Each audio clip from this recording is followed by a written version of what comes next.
Hello students, next हम discuss करेंगे example 14। क्या कह रहा है? In three trials of a Bernoulli distribution the probability of two success is 9 times the probability of three success. सबसे पहले आपको ट्रायल कितने दिए वो देखो। आप गिवन कंडीशन में आपको थ्री ट्रायल्स आर गिवन, है ना।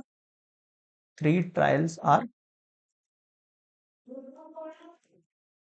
एन की वैल्यू कितनी हो गई है हमारे पास? थ्री हो गई है। बताओ यहां तक समझ में आया?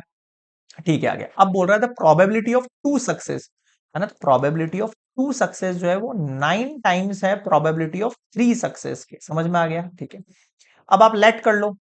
लेट जो आपका सक्सेस, प्रोबेबिलिटी ऑफ सक्सेस है उसको पी मान लो। अपन पी मानते हैं वैसे यहाँ पर जनरली अपन बायनोमियल डिस्ट्रीब्यूशन में या एक्सपेरिमेंट में कितने मानते हैं? यही मानते हैं। तो let probability of success, probability of success को हम पी से डिनोट कर रहे हैं एंड प्रोबेबिलिटी ऑफ फेलियर को हम क्यू से डिनोट कर रहे हैं। ठीक है। अब आपको पता है फॉर्मूला क्या होता है? एनसीआर, पी की वैल्यू आर, क्यू की वैल्यू एन माइनस आर। लगा दो। एन की वैल्यू कितनी है? 3c। आर की वैल्यू यहां पर 2 है तो यहां 2 रहेगी। फिर पी एज इट इज छोड़ रहा हूं मैं और आर की वैल्यू 2 लिख रहा हूं मैं। फिर क्यू, क्यू की वैल्यू कितनी है? एन माइनस आर, यानी 3 माइनस 2 इक्वल्स टू 9 मल्टीप्लाई 3। तो आपका वो हो गया। फिर 3, फिर पी की वैल्यू 3, फिर क्यू की वैल्यू 3 माइनस 3। बताओ यहां तक समझ में आया क्या? बिल्कुल सर, यहां एकदम क्लियर है।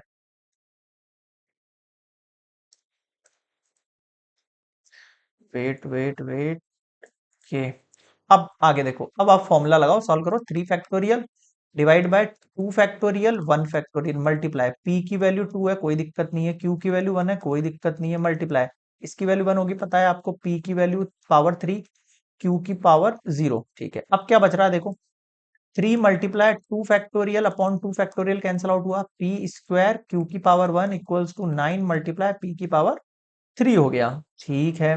और देखते हैं यहां क्या बच रहा है? 3, तो इस 3 से 9 चला जाएगा 3 टाइम। यहां क्या बचा? Finally p square q equals to p cube multiply 3। बताओ यहां तक समझ में आया क्या? ठीक है भाई। अब आगे क्या सॉल्व करेंगे हम? इसको लेता हूं मैं नेक्स्ट स्लाइड तक। ठीक है। अब थोड़ा सा ध्यान देना। अपन को पता है P plus q equals to क्या होता है? 1 होता है। हमें प्रोबेबिलिटी निकालनी है सक्सेस की, तो यहां से Q को एलिमिनेट कर सकता हूं मैं। Q की जगह 1 माइनस पी लिख दूं। बिल्कुल लिख दो। पी स्क्वायर क्यू की जगह हो गया 1 माइनस पी इक्वल्स टू में कितना है? P cube multiply 3। ठीक है। पी स्क्वायर से इसको कैंसिल आउट कर दे, कितना बचेगा? 1 minus p equals to only 1 p बच जाएगा, यानी 3 पी। इसको उधर भेज दे, 1 इक्वल्स टू 4 पी। 4 को नीचे भेज दे, 1 अपॉन 4 इक्वल्स टू पी। बताओ क्या समझ में नहीं आया? तो find the probability of success in each trial. तो मैं यहां पर लिखूंगा 10 probability of success in each trial equals to 1/4। Clear है? और फेलियर की अगर पूछता तो 1 माइनस 1/4 यानी 3/4 आ जाती। क्लियर है? So this is complete example 4। Next मिलेंगे 15 पर।